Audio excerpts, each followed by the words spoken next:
Et si l'on vous demandait, qu'est-ce que c'est le silence? Un état dans lequel il n'y a pas de bruit. Moi, je pense qu'il y a plusieurs formes de silence. Il y a le silence extérieur, donc sans bruit, sans son. J'associerais au silence le terme de paix, alors que le bruit, j'associerais le terme d'agitation. Et le silence intérieur, comme une paix intérieure. Le silence, ça me fait penser à des moments où je mets un peu mes idées en place. La paix intérieure, je pense que tu peux la trouver de partout. Moi, je trouve le silence partout, je dirais. C'est juste une question d'arriver à rentrer en soi-même et à y trouver le silence. Le silence, c'est pas évident de trouver le silence dans le quotidien, en tout cas. Bien, pour moi, les lieux plus propices au silence, c'est la nature, la montagne en particulier. Enfin, j'aime beaucoup la montagne. Le silence extérieur, tu peux le trouver dans des lieux comme par exemple la bibliothèque ou l'église aussi. Toutes les églises sont des lieux de silence. Justement, je trouve, où on peut venir s'extraire du bruit ambiant de la ville, de l'activité, du travail, pour y trouver un moment de paix, de silence. Quand on a une passion, je pense que le silence intérieur s'impose. J'aime beaucoup le silence le matin, tôt.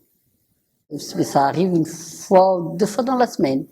Donc ça fait peut-être pas beaucoup, mais moi ça me suffit parce que c'est un peu mes rendez-vous à moi. Le soir, on a toute l'agitation de la journée qui reste en nous et qui remonte. Et il va falloir toute la nuit pour que tout cela s'apaise.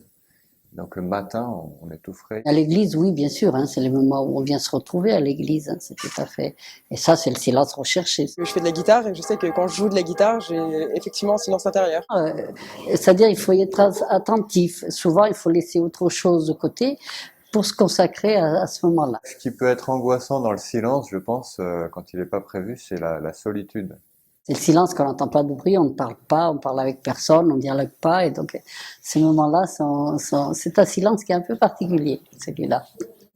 Je sais que je ne le souhaite pas tout le temps, parce que quand on oublie tous ces problèmes, c'est aussi fuir ses responsabilités. Dès qu'on prend la voiture, dès qu'on part, il faut absolument mettre la radio pour qu'il y ait du bruit. Et moi, je l'interprète comme une angoisse plus de la solitude. Par contre, j'aime bien mettre de la musique dans ces moments-là. Et moi, personnellement, j'ai jamais l'impression d'être seul, puisque je suis toujours je peux toujours être en présence de Dieu. En tout cas, c'est un travail. C'est bien aussi d'essayer de les maîtriser aussi. Ça, moi, je me dis que c'est ça. Parce que c'est un peu affolant, hein, quand on n'a pas l'habitude, enfin, quand ça arrive comme ça par surprise. Mais je sais que quand il est là, je me sens vraiment très reposée. On peut penser. Quand il m'est arrivé un événement dans la journée ou dans la semaine, ça me permet de me recentrer sur moi-même. C'est la journée qui s'ouvre. Bon, quand on est chrétien, de l'offrir au Seigneur, de la confier au Seigneur. Mais même si on n'est pas chrétien, de regarder toutes les rencontres qu'on va avoir et de les préparer par le silence, par la réflexion. On peut habiter son silence par la prière. Le silence, ça me réjouit. En fait, ça me fait rayonner.